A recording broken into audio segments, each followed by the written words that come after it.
Well, joining us for more from Edo State is Mr. Kuzo Sage. He's the head risk communication pillar, the Edo COVID-19 response team. He joins us virtually. Thank you for joining us on the program.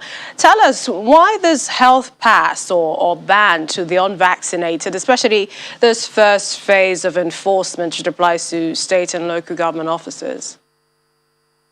Thanks for having me. It's no longer news that COVID-19 is ravaging the world, and I dare say Nigeria. In Edo State, we're having a very, serious taste of this very bitter pill. As I speak with you today, we have lost 54 persons in the current wave of the pandemic. We've had 3 waves so far. We had the first wave, the second wave, and the third wave is what we are on now. And in this third wave, we've lost 54 people already. So, and then the numbers just keep rising. Tomorrow, you're going to hear again that, at least 1 person, 2, 3 persons, in some cases, 4 and above.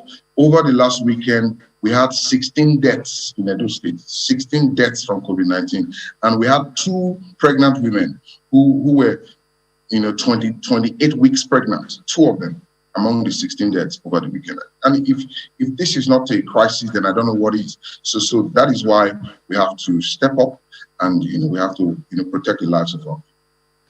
Now, as of perhaps 2006 census, Edo State's population was 3.2 million, which should have way doubled by now. And we also know that Nigeria doesn't have enough vaccines. Edo State doesn't have enough vaccines. So don't you think what the position the state you're taking is a little premature if there aren't enough vaccines for everyone?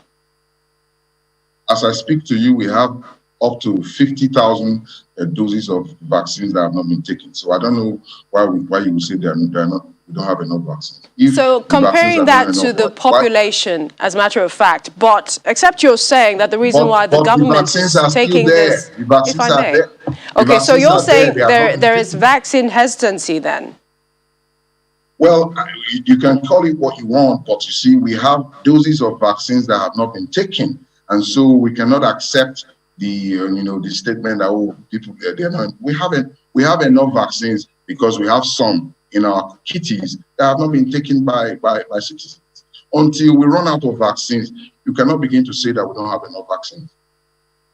So what about those who feel maybe they have a personal right, not to take the vaccine, perhaps religious or other reason? Well, that's fine. I mean, it's not compulsory.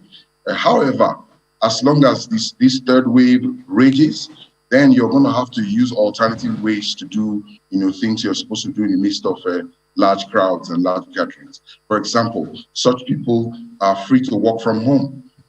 Such people are free to access essential services remotely.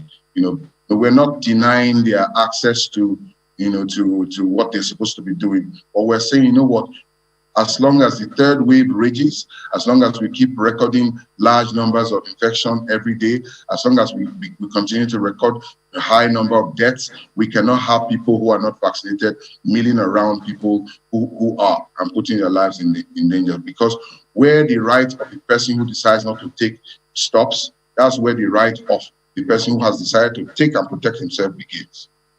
So what is the next step for the state government in this vaccination mandate? We're just going to enforce it. We are making efforts to ensure that we continue to replenish our supplies of vaccines so that at no time will we run out. But we're going to just keep pushing until we get as many people as possible in the state vaccinated. Our target is 60% of the eligible population. Get them vaccinated so that we can have some sort of herd immunity. As from that time, then we can begin to de-escalate. Has there perhaps any group, civil society, taking the state government to court on this issue? Yeah, we saw an order from the court in Port Harcourt. Our lawyers in the state have addressed it, and it's not a problem. When you say it's not a problem, has the matter been heard, the substance of... It's an order, so the steps have been taken to vacate that order. It's a court order. So the government's lawyers have taken steps to vacate the order. Could you tell us a bit more about this particular order, some of the details and what it says? I don't know what the details are. Essentially, it's just a small group of people who went to court in Port Harcourt to ask for, their fundamental human rights to be upheld. I don't see how the decision we are taking in those states to ensure that we protect our people by ensuring that they take the vaccines. I don't see how that infringes on anybody's fundamental human right. So like I said, our lawyers have taken adequate steps to set those orders aside.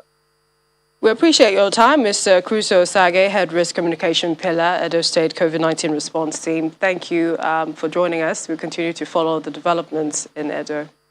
Thank you for having me. I appreciate it.